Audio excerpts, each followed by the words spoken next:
Hey guys, welcome back to the Artistic Recovery. I'm Josh. I am a recovery advocate on the team here, and today we're talking about the benefits of going outside.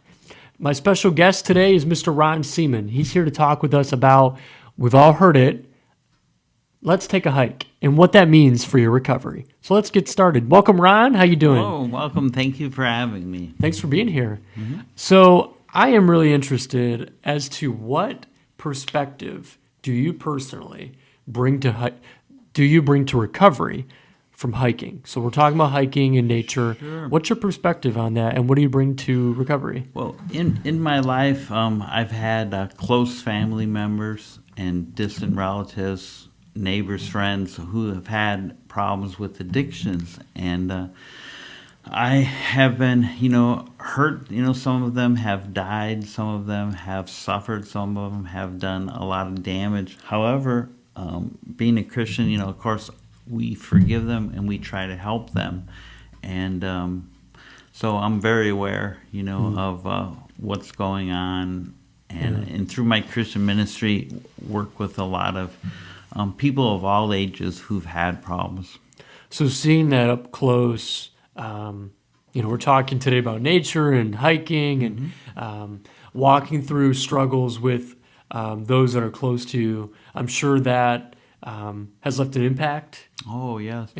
for you. Sure. We for example, I had 14 family reunions at the Indiana Dunes, and so all these people would come. We'd be outside for 14 hours. We'd go on hikes, and I could see how it changes. And like last year, I led 612 hikes, a lot with veterans, a lot with just average people, and we see them change. I mean, the people testify through the newspaper articles and things that they physically change, mentally have felt a lot better. Not later I could explain some of the scientific reasons. Yeah. So you've seen that up close, the actual benefit of saying, I'm going to leave my struggle Yeah. and I'm going to put myself into this new environment, Right. which is nature. Yeah. And so, yeah, let's definitely talk about that because I think that'd be super And cool. this is nothing theoretical. This is actual. This is Scientifically where the rubber proven. meets the road. Yeah. I mean, this is it. I mean, Wow. And so, I'm excited to share it, and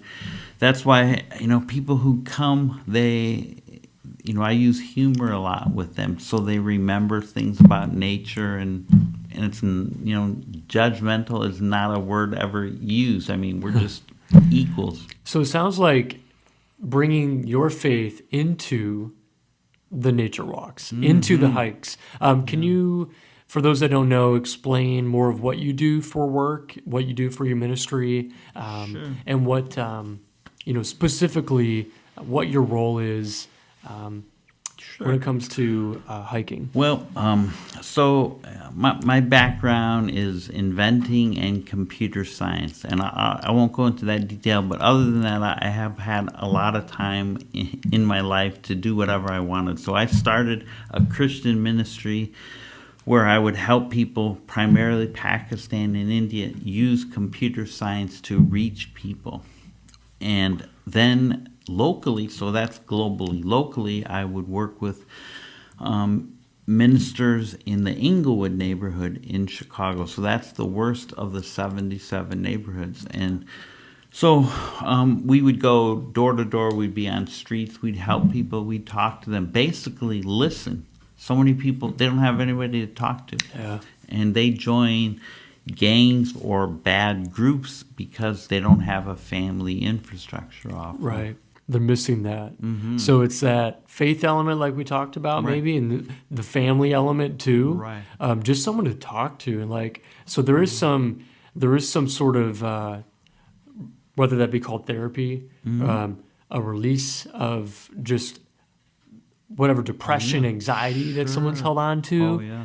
And so this same effect, feeling, experience can also be had on the hikes. It sounds like yeah. too. So, I mean, if you would like, I could talk a little bit about that. So, the reason, so I could live anywhere in America that I wanted, and I wanted to stay here for a few reasons, but the Indiana Dunes played a huge role. I moved here 25 years ago. Wow.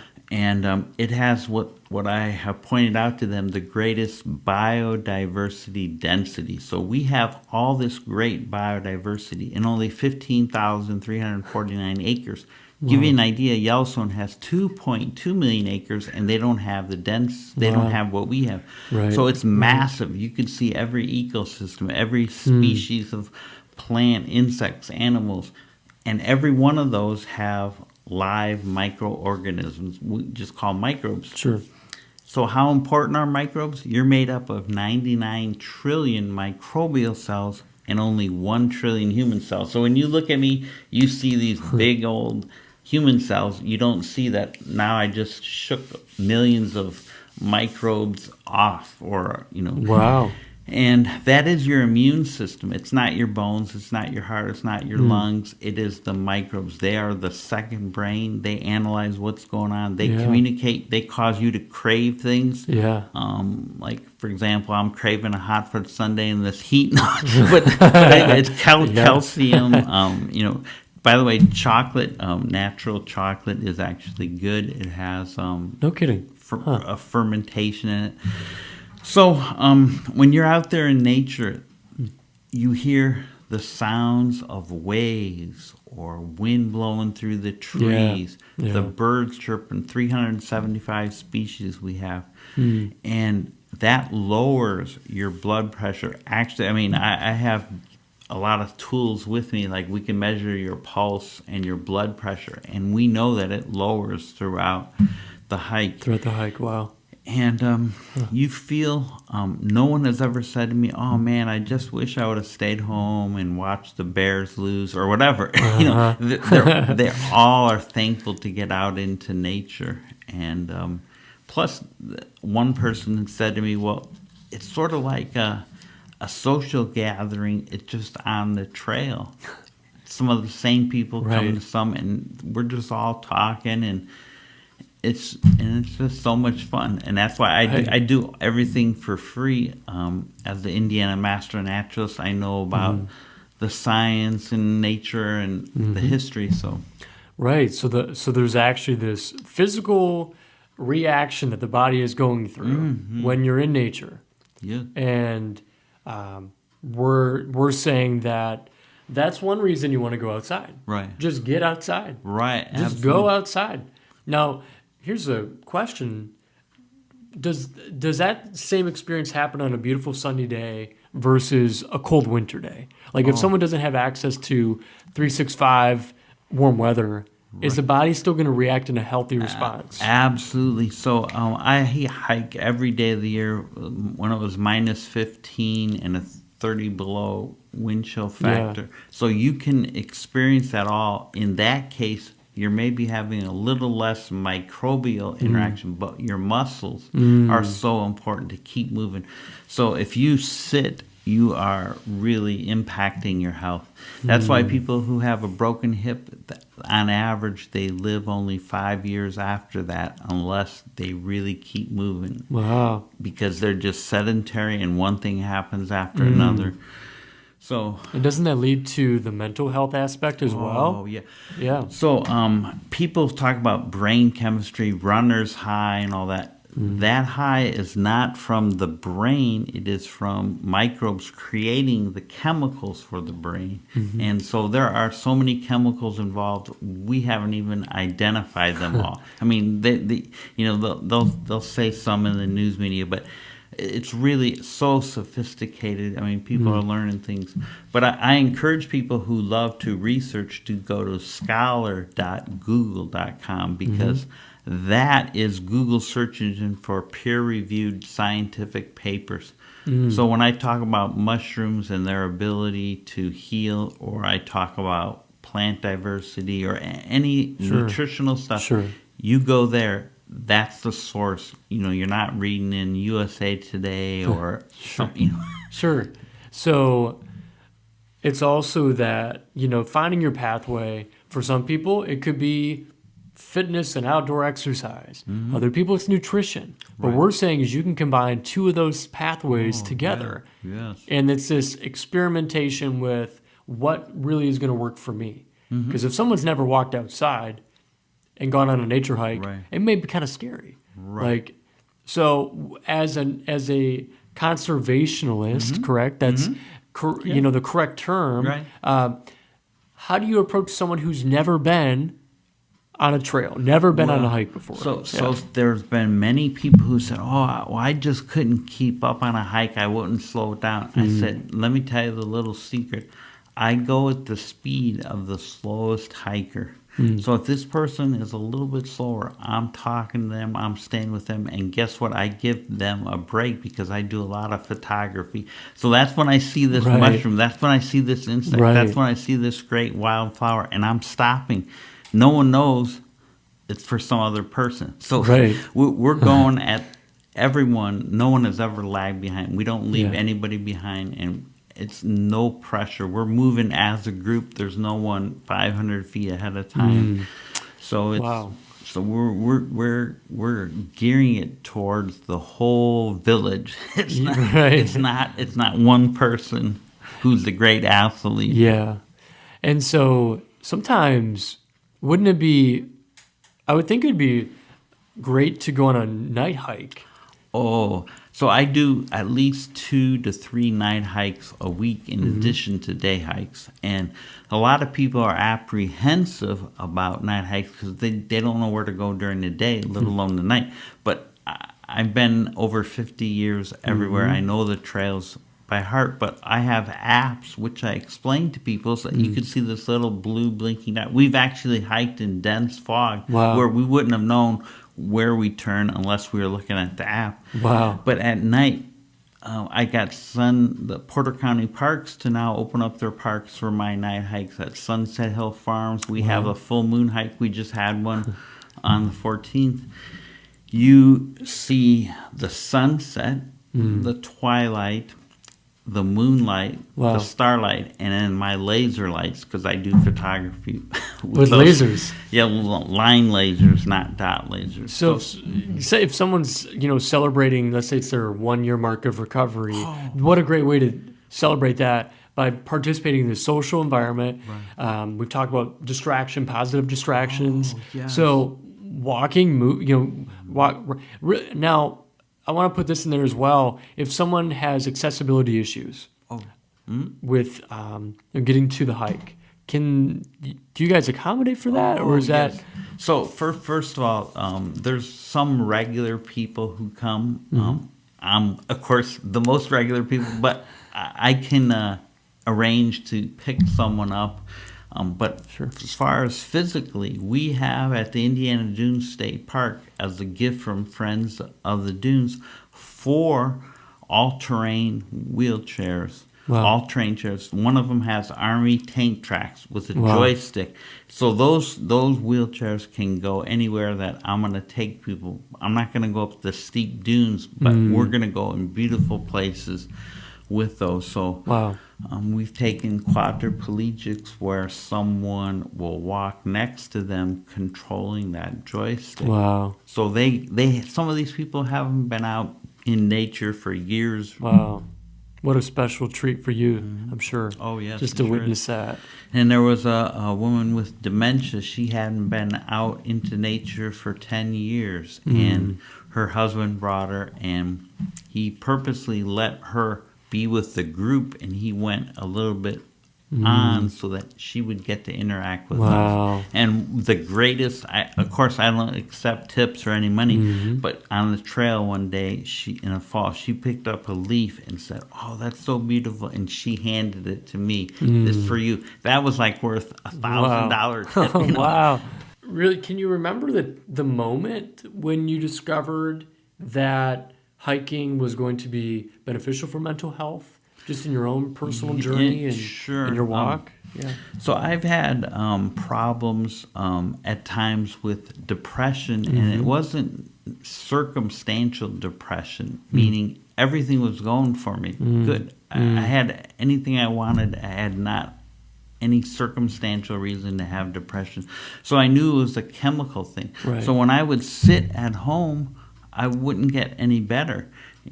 Right. And so But like in 2005, I got a golden retriever named Aslan. So every day for his life of over 10 years, we went hiking at different locations every day, Yeah. all the weather. And when that got me out, I always felt good. And then on the trail, I started meeting people. Wow. And that human interaction, I mean, human interaction is way underrated. Yeah. There is a good Yes. thing.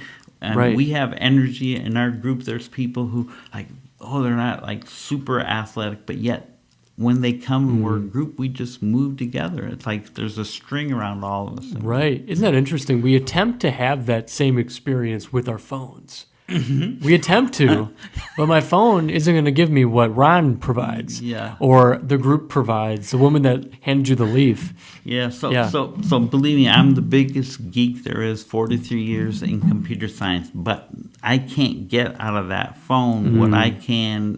5 minutes talking to you, sitting down on Yeah. a dune. Yeah. Do you have any thoughts about just where we're at in terms of technology, and how can you maintain that balance for the youth, specifically young people? I mean, Well, yeah. So there's a lot of people who are focused on devices like Yeah. smartphones, Yeah. especially. So I let them use that expertise with holding that, and I teach over 35 different apps that you could use to explore the dunes. Wow. So I have apps that analyze audio, so you could frequency and intensity, so we can listen to the waves and see how that low to mid frequency at loud volume impacts us. Then we go into a forest, and the level drops from 96 decibels down to 48, and it's quiet and high frequency insects, birds. Yeah. It is massaging your Wow. brain. It is. Wow. I mean, everyone who goes through that sequence on a hike, they just feel so good. you know what's interesting is that we're talking about hiking now. For those that are in a large city or rural America or anywhere in the world right now, what are some practical steps? Someone that wants to reach into their physical well-being, mental and spiritual. Right. What can they do, no matter where someone lives, so that we can say there's nothing holding you back Right. from recovery and even pursuing this idea of hiking? So you can be. I have a son who lives in Chicago, and you can get out on the streets of Chicago. You can walk. You can meet people. You're not going to see pine trees, and you're not going to see sand dunes. But moving is still very good That's in important. that urban Yeah. jungle.